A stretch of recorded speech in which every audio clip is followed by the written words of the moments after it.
Départ en urgence pour les motards de la gendarmerie. Une voiture vient d'être repérée en excès de vitesse, 130 km/h au lieu de 110. Les motards roulent à près de 200 km/h pour la rattraper. Elle est arrêtée en moins de 2 minutes.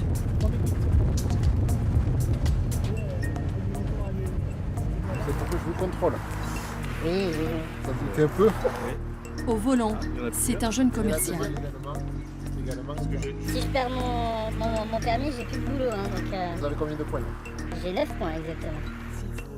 Apparemment, il ne s'agit pas d'un fou de vitesse, juste d'un homme pressé, comme souvent.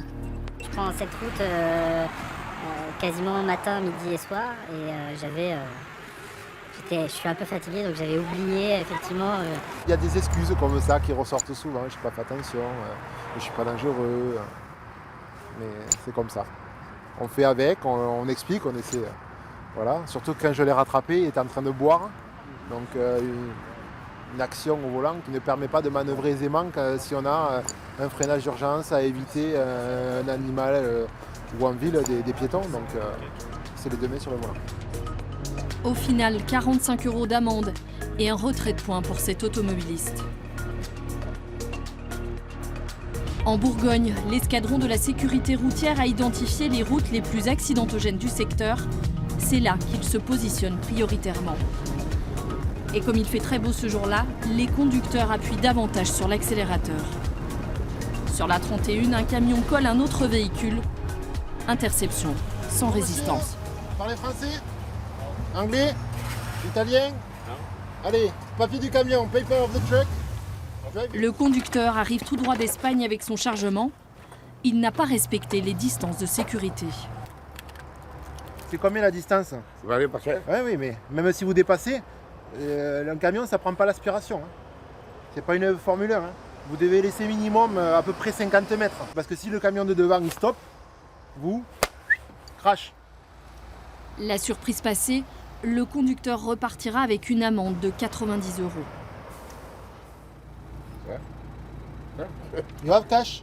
Cash? You have- Oui. Non, cash. Only cash. Money. Si.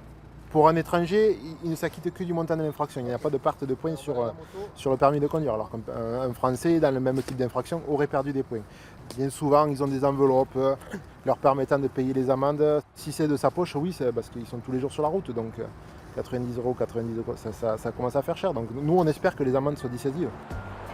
Sur cette route, en périphérie de Dijon, chaque jour 35 000 camions. Alors comment modifier durablement les comportements des conducteurs? Ces gendarmes tentent des approches plus pédagogiques pour sensibiliser les usagers de la route. Nous, notre but principal, c'est d'éviter qu'il y ait des accidents, des morts, des blessés, et tout ce qui s'ensuit. Okay. Plusieurs fois par an, ils se rendent dans des sociétés de transport. Alors, en France, ça les chauffeurs routiers connaissent bien. Là, la somnolence, perte de vigilance le matin. Le matin, au petit matin, à 5h, 5h30, c'est souvent là que c'est le plus Si dur. on arrive avec des... La formation est gratuite. Les débutants comme les plus confirmés peuvent ici revoir leurs pratiques. On travaille sur la route, donc on voit les morts, on voit les accidents, on est toujours renseigné sur les trafics, donc on sait ce qui se passe sur les routes. Après, voilà, les chiffres précis, on ne les connaît pas, mais justement, ça permet justement d'avoir des chiffres en tête et puis de pouvoir parler de choses concrètes.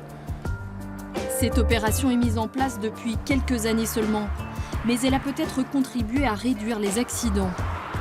L'an dernier, la Côte d'Or affichait 33 morts sur les routes.